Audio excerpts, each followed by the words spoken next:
Bonjour, bonjour, bonjour. J'espère que vous allez bien. Moi, je vais super bien. Bonjour, bonjour, bonjour. Partagez ce direct. Malheureusement, je n'arrive pas à mettre une photo derrière moi. Je n'arrive pas à mettre une photo derrière moi. Sinon, le sujet, c'est Glenn. J'espère que beaucoup parmi nous savent déjà de quoi je veux parler. Tapotez, nous allons discuter du jeune Glenn qui a disparu à Tours. Un étudiant congolais qui a disparu à Tours. Avant de parler d'un sujet, j'aime bien en fait écouter, observer, en tout cas me renseigner au mieux pour pouvoir réagir. Alors ces derniers temps, je suis assez rare sur internet et la première fois que je suis tombée sur cette photo, ça date de 48 heures à peu près.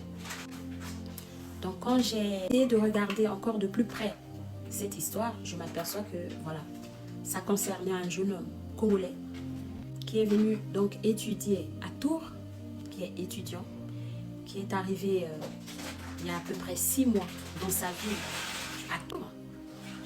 Et donc cet étudiant calme,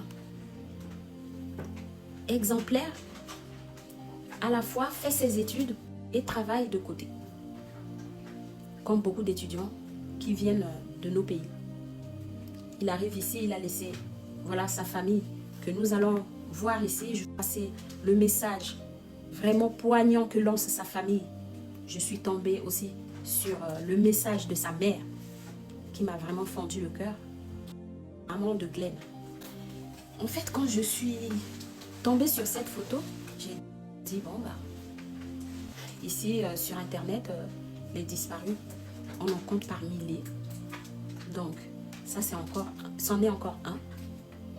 J'ai pas regardé de près, j'étais dans le train et donc je pouvais pas mettre le sang. J'ai juste vu une photo d'un garçon super beau. Je vois RIP.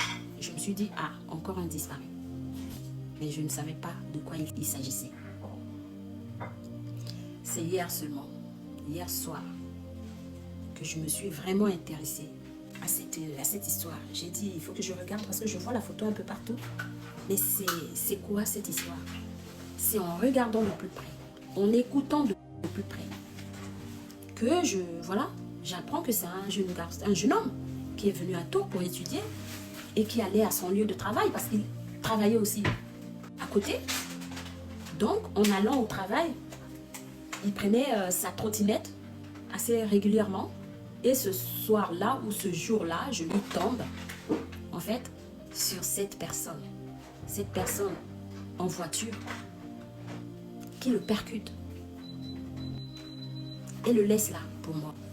Et il continue. Délit de fuite. Donc en fait, après l'avoir percuté, il sait qu'il a percuté quelqu'un. Même si aujourd'hui, elle s'en défend, je dis il, mais c'est elle. Elle s'en défend en disant que, voilà, elle ne s'est pas arrêtée parce qu'elle croyait avoir percuté un animal. Alors, en entendant ça encore, ça m'a fait encore plus mal. Elle percute. Elle dit qu'elle a vu un animal.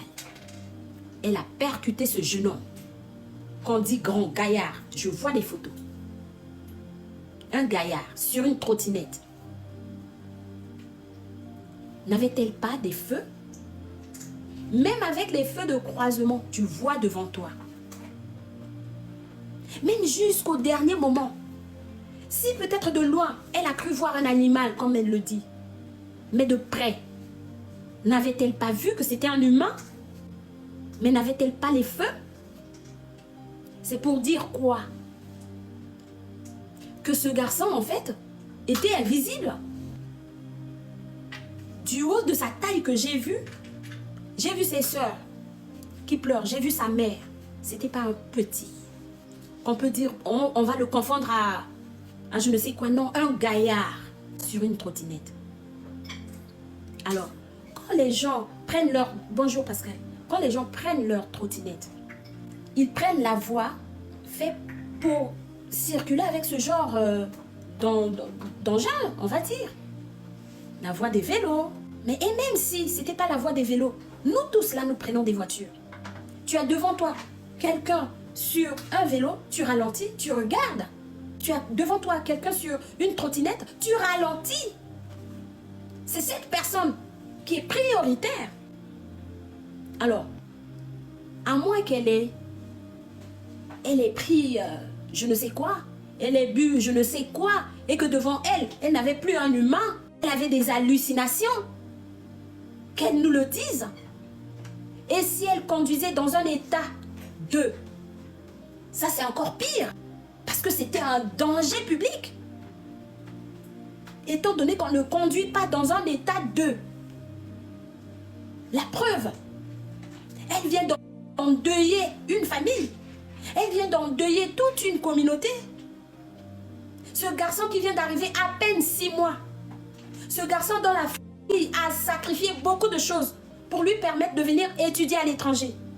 Ce garçon qui représentait l'espoir de toute une famille. Pour en arriver là, cette famille a dû faire des sacrifices. Cette maman qui dit que son mari est mort depuis des années déjà et qu'elle a élevé ses enfants toute seule. Elle en est arrivée à faire obtenir le baccalauréat à son fils. Elle a poussé encore jusqu'à obtenir ce visa à son fils pour lui permettre de venir étudier à l'étranger. Et voilà, en un clin d'œil, en un claquement de doigts, excusez-moi, j'en perds mes mots. En un claquement de doigts, cette personne qui prétend avoir vu un animal vient, elle balaye tout ça. Elle percute un garçon. Elle ne prend pas la peine de s'arrêter, comme si la vie de ce garçon ne valait rien.